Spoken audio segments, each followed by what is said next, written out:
இந்த விழாவுக்கு நான் வர காரணம், சுசீலாவுக்கு பாராட்டு விழைன்னு சொன்னாங்க. நீங்க எல்லாம் பாராட்டு பேசுவதை கேட்க வேண்டும் என்றுதான் இங்கு வந்தேன். சுசீலாவை பாராட்டுவது கேட்கிறது நான் கொடுத்து வைத்திருக்க வேண்டும். அது மாத்திரமல்ல, சுசீலா என்னிடத்தில் பாட வரும்போது தமிழ் வார்த்தைகள் அவ்வளோ கரெக்டாக இல்லை, குரல் நல்லா இருந்தது. அப்போ நான் படுற படத்தில் அவருக்கு ஹம்மிங் சான்ஸ் கொடுத்தேன் ஃபர்ஸ்ட். அதுக்கப்புறம் அவங்க தமிழை கற்றுக்கிட்டு அவ்வளோ அழகாக தமிழ் சுத்தமாக பாடினாங்க. அதாவது இசைக்கு முக்கியம் கவி. கவியில் இருக்கிற வார்த்தைகளுக்கு கண்டுபிடிக்க வேண்டியது இந்த மாதிரி இசை தெரியாதவர்களோ தெரிஞ்சவர்களோ கற்றுக்கிட்டு இருக்காங்களோ அது என்னங்கிறத பார்க்க வேண்டியது எங்கள் கடமை. அதில் என்ன பாவம் இருக்குது, என்ன இசை இருக்குது, எப்படி அதை கண்டுபிடிக்க முடியும்னு சில சமயங்களில் சில சிச்சுவேஷனுக்கு மேட்டர் கொடுப்பாங்க. நாங்கள் மீட்டர் பண்ணி சுஷீலா மாதிரி உள்ளவங்கள்ட்ட மெலடியை கொடுத்து அவங்கள நல்லா பாட வச்சு என்ன மாதிரி உள்ளவங்களாம் பேர் வாங்கி வாழ்ந்துட்டுருக்காங்க. அதில் இன்னொரு விஷயம் நீங்கள் கேட்குறதுனாக்கா, சுஷீலாவை பொறுத்த வரைக்கும் அந்த வாய்ஸ் எல்லாம் நல்லா இருக்குன்னு சொல்லி அப்ரிஷியேட் பண்ணி அனுப்பிச்சேன். அவங்க அண்ணனோடு பார்த்தாங்க. அப்போ நான் வாடகை வீட்டில் இருக்கேன்.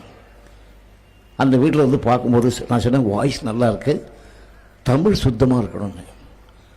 ஒரு வருஷம் 1.5 வருஷத்தில் தமிழெல்லாம் சுத்தமாக்கிட்டு பாட சொன்னோம். பாடுறாங்க.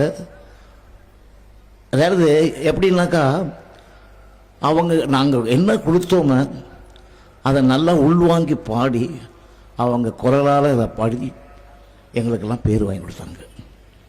அதை நான் சொல்லுவது இந்த மேடையில் ரொம்ப பொருத்தமாக இருக்கும். அதை விட நீங்கள் எல்லோரும் அவர்களை பாராட்டுகிறீர்கள், அதை நான் கேட்கத்தான் வந்திருக்கிறேன். நீங்கள் அதிகம் பேச தெரியாது எனக்கு. அது கவி பேரரசு அவர்கள் என்னை கூப்பிட்ட உடனே சுசீலாவுக்கு பாராட்டணுன்னே நான் வந்துட்டேன். ஸோ அதனால் அதை ஜாஸ்தி பேச சொல்லாதீங்க. நான் பேச நினைப்பதெல்லாம் நீங்கள் எல்லோரும் பேசிட்டீங்க. நான் என்ன பேச போகிறேன்? எனக்கு அதிகம் பேச தெரியாது. அதனால் சுசீலாவோட புகழ் உயர்ந்து வாழ வேண்டும். உழைக்கும் தன்மை, அது மாத்திரமில்லை தன்னடக்கம். ஒரு சின்ன உதாரணம் சொல்லிட்டு நான் உங்களிடந்து விடை பெற்றுக் கொள்கிறேன்.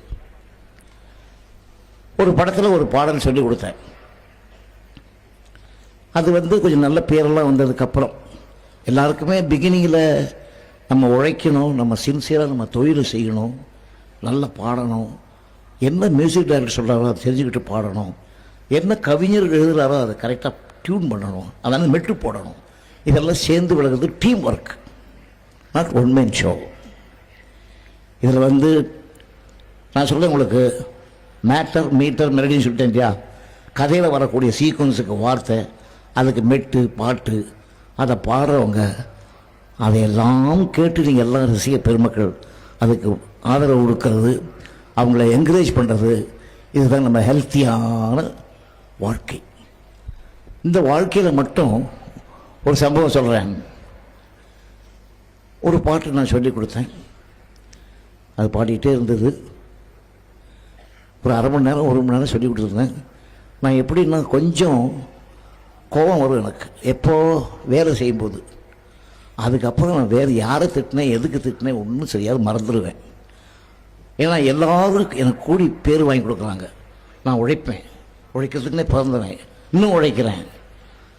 அப்போ அந்த பாட்டு சொல்லி கொடுக்கும்போது சுஷீலா இருந்துச்சு, ஒரு ஃபோன் ரூமுக்கு போச்சு. என்ன சொல்யூஷன் தெரியல, விக்கி விக்கி அழுதுகிட்டு இருக்கு. அங்கே ஒரு ரெக்கார்டிஷன் ரங்கசாமின்னு, அவர் எனக்கு சின்ன பிள்ளைன்னு தெரியும். சுஷீலா பாட்டுக்கு சொல்லாமல் போயிடுச்சு. அவர் ரங்கசாமி கூப்பிட்டார், டேய் விஸ்வநாதா, என்ன டேன்னு கூப்பிடுவார். என்னடா அது என்ன சொன்னேன், திட்டினியா? ஐயோ நான் ஒன்றும் சொல்லலையே, நீ எல்லாம் சொல்லியிருப்ப, இல்லைன்னா இது கோச்சிட்டு போகாது, அழுதுட்டு போகுதுடா அப்படின்னாங்க. இது போயிடுச்சு. அதுக்கப்புறம் அங்கேருந்து ஃபோன் பண்ணால் ஃபோனே எடுக்க மாட்டேங்குது. அப்புறம் என்ன பிடிச்சி திட்டுறாங்க எல்லாரும், ப்ரொடியூசர்லேருந்து டைரக்டர் வரைக்கும். ஆர்கெஸ்ட்ரா கூட நான் ஏதாவது சொல்லியிருப்பேங்க, சந்தேகப்பட்டாங்க. அந்த சின்சியாரிட்டி. அடுத்த நாள் ஃபோன் எடுத்து ப்ரொடியூசரை டைரக்டர் விசாரிச்சுக்காங்க, என்ன விஸ்வநாதன் ஏதாவது உன்னை திட்டினா? நான் மறுபடியும் சொல்லுமா, இல்லை என்னை திட்டல, அவர் பாடுற மாதிரி என்னால் பாட முடியல.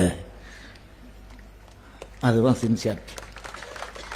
தொழில் அவர் சொல்லித்தர மாதிரி என்னால் பாட முடியலையே. ஆனால் எல்லாரும் சொல்லுவாங்க, சிவாஜிலேருந்து எம்ஜிஆர்லேருந்து கவிஞர்லேருந்து எல்லாம், நீ பாடி எங்களை ஏமாத்துற, அதை அவங்ககிட்ட கொண்டு வா அப்படிம்பாங்க. அதுக்கு சில குரல்கள், டிஎம்எஸ், சுஷீலா, பிபிஎஸ், பாலு, எல்லாரும் ஈஸ்வரி, இன்னும் பல பாடகர்கள், அவங்களெல்லாம் பாடி எனக்கு நல்ல பேர் வாங்கி கொடுக்குறாங்க. அவங்கள பாராட்டுவதற்கு நான் கேட்குறதுக்காக இங்கே வந்தேன்.